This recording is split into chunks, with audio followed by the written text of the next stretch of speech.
AP liquor కుంభకోణం కేసులో కీలక పరిణామం చోటు చేసుకుంది. ఈ కేసులో ఆరోపణలు ఎదుర్కొంటున్న రాజ్ కసిరెడ్డిని సిట్ అధికారులు ఎట్టకేలకు అరెస్ట్ చేశారు. అయితే గోవా నుండి రాజ్ కసిరెడ్డి మారు పేరుతో హైదరాబాద్ వస్తున్నట్టు తెలుసుకున్న సిట్ అధికారులు శంషాబాద్ ఎయిర్పోర్ట్లో కాపు కాసి అదుపులోకి తీసుకున్నారు. రాజ్ కసిరెడ్డి గోవా నుంచి హైదరాబాద్కు వచ్చినట్లు తెలుస్తుంది. అయితే శంషాబాద్ ఎయిర్పోర్ట్లో అదుపులోకి తీసుకున్న సిట్ అధికారులు కసిరెడ్డిని అక్కడి నుండి నేరుగా విజయవాడకు తరలిస్తున్నారు.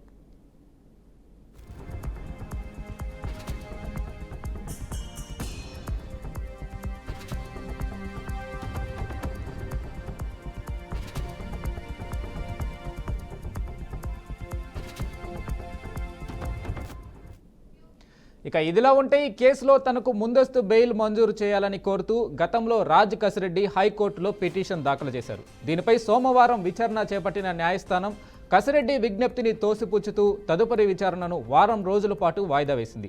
ఈ క్రమంలో మంగళవారం తాను విచారణకు హాజరవుతానని రాజ్ కసిరెడ్డి సోమవారం మధ్యాహ్నం ఆడియో సందేశాన్ని విడుదల చేశారు. అయితే అతను మంగళవారం విచారణకు హాజరవుతాడో లేదో అనే అనుమానంతో కసిరెడ్డిని ఏపీ సిట్ పోలీసులు అదుపులోకి తీసుకున్నారు.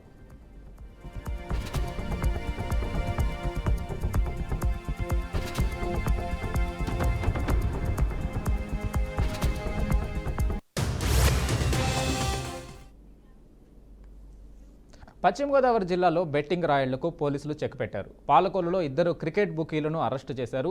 నిందితుల నుంచి కారు, 2 ల్యాప్టాప్లు, 10 సెల్ ఫోన్లు, 33,000 రూపాయల నగదు స్వాధీనం చేసుకున్నారు. వైఎస్ఆర్ సిపి నాయకుడు తాతాజీ, అతని సోదరుడు నాగేశ్వరరావులు 10 ఏళ్లుగా క్రికెట్ బెట్టింగ్ రాకెట్ నిర్వహిస్తున్నట్లు డీఎస్పీ శ్రీవేద తెలిపారు. వారి పేర్లు కూడా ఎఫ్ఐఆర్లు నమోదు చేశామని, ప్రస్తుతం వారు పరారీలో ఉన్నట్లు వెల్లడించారు. ఇక వీరితో పాటు ఉభయ గోదావరి జిల్లాలకు చెందిన మరో 4 వ్యక్తులపైన కూడా ఎఫ్ఐఆర్ నమోదు చేశామన్నారు. ఇక బెట్టింగులకు పాల్పడితే కఠిన చర్యలు తప్పవని డీఎస్పీ శ్రీవేద హెచ్చరించారు. West Godavari district SP Shri Adnan Naeem Asmi sir నేతృత్వంలో ఇల్లీగల్ యాక్టివిటీస్ అవి కర్బ్ చేయడానికి మనము మెజర్స్ తీసుకోవడం జరిగింది. దాన్ని బట్టి మన నర్సాపురం సబ్ డివిజన్లో కూడా ఎలాంటి అసాంఘిక కార్యక్రమాల్లో ఎవరైనా పాల్పడుతున్నా దాని గురించి మనం ఇన్ఫర్మేషన్ పెట్టుకోవడం జరిగింది. అలా ఇన్ఫర్మేషన్ పెట్టుకునే రీత్యా ఖచ్చితమైన సమాచారం మేరకు ఈరోజు మార్నింగ్ 5 o'clockకి మన టీ జంక్షన్ పాలకొల్లు దగ్గర టౌన్ పోలీస్ వాళ్ళు మన ఇన్స్పెక్టర్ గారు, పాల్కొల్ టౌన్ ఇన్స్పెక్టర్ గారి నేతృత్వంలో మన ఎస్ఐ జీజే ప్రసాద్ గారు ఈ టీ జంక్షన్ దగ్గర 2 ఇన్ఫర్మేషన్ వల్ల మనకు ఒక Hyundai Creta car, white colour కార్లో 2 అక్యూజ్డ్ని మనము ఈరోజు పట్టుకోవడం జరిగింది.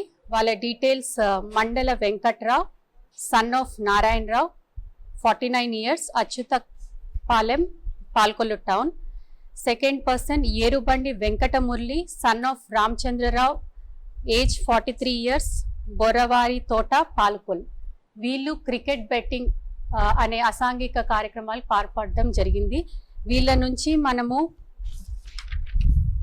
Lenovo laptop, Lenovo iPad, 5 cell ఫోన్లు, లెనోవో ల్యాప్టాప్ ఛార్జర్, 18,000 రూపీస్ మండల వెంకట్రావు అనే వ్యక్తి నుంచి, అలాగే ఎరుబండి వెంకటమురళి ఆయన దగ్గర HP laptop, 5 cell phones, 15,000 rupee HP laptop charger, అలాగే వీరి 2 బెట్టింగ్కి నిర్వహణకి ఉపయోగించిన AP 40 AG 5225 హ్యుండై క్రేటా కార్ను మనము సీజ్ చేసుకోవడం జరిగింది. అనకాపల్లి జిల్లా ఎలమంచిలిలో వడ్డీ వ్యాపారి దారుణ హత్య స్థానికంగా కలకలం రేపింది. కలవలపల్లి గ్రామానికి చెందిన తాతారావు అనే 65 ఏళ్ల వ్యక్తి తన నివాసంలో రక్తపు మడుగుల్లో కనిపించాడు. డబ్బుల కోసమే తాతారావును హత్య చేసి ఉంటారని బంధువులు ఆరోపిస్తున్నారు. సంఘటనా స్థలానికి చేరుకున్న పోలీసులు కేసు నమోదు చేసి దర్యాప్తు చేపట్టారు. అయితే మృతుడి మరణానికి కారణాలు తెలియరాలేదని కుటుంబీకులను విచారిస్తున్నామని చెప్పారు. ఇక అనుమానాస్పద మృతిగా కేసు నమోదు చేశామని, తొందరలోనే అన్ని వివరాలు చెబుతామని తెలిపారు.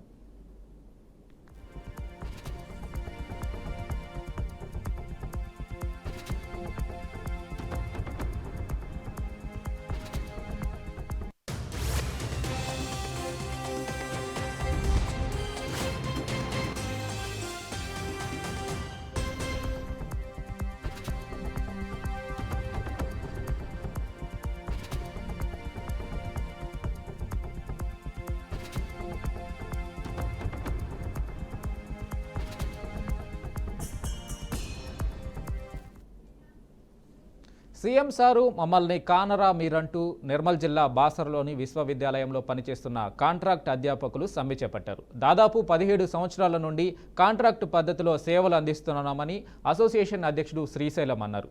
ఇప్పటికైనా తమ సేవలను గుర్తించి సీఎం రేవంత్ రెడ్డి తమ డిమాండ్ను నెరవేర్చే విధంగా అధికారులను ఆదేశించాలని కోరారు.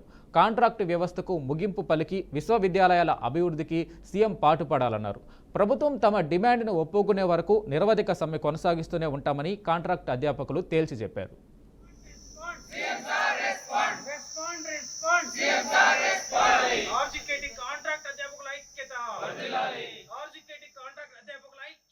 కాంట్రాక్ట్ అధ్యాపకులను రెగ్యులరేషన్ చేయాలనేటువంటి డిమాండ్తో మేము సమ్మెకి ఈరోజు సిద్ధమయ్యాము.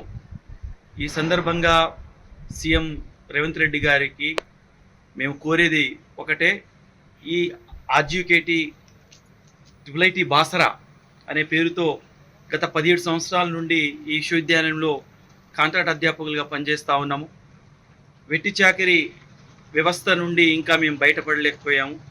దయచేసి మీరు ప్రజాప్రభుత్వంలో ప్రజానాయకుడిగా ఉన్నటువంటి మీరు మా యొక్క సేవలను గుర్తించి మాకు రెగ్యులరేషన్ చేయాలని చెప్పేసి మేము మిమ్మల్ని.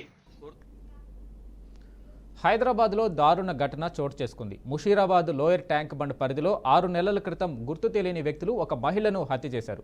డీబీఆర్ మిల్లులోని 3వ అంతస్తులో ఉన్న సంపులో పడేశారు. హత్య జరిగి 6 నెలలు అవడంతో పూర్తిగా మృతదేహం అస్థిపంజరంగా మారింది.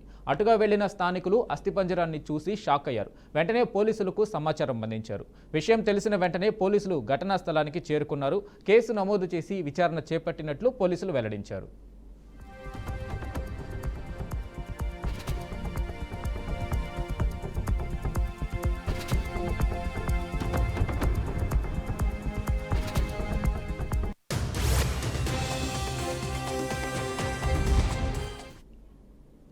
రంగారెడ్డి జిల్లా రాజేంద్ర నగర్లో దొంగలు రెచ్చిపోయారు. పిఎన్టీ కాలనీలోని ఓ ఇంట్లోకి దొంగల ముఠా చొరబడింది. ఇంట్లో ఉన్న దంపతులను కత్తులు చూపించి బెదిరించారు.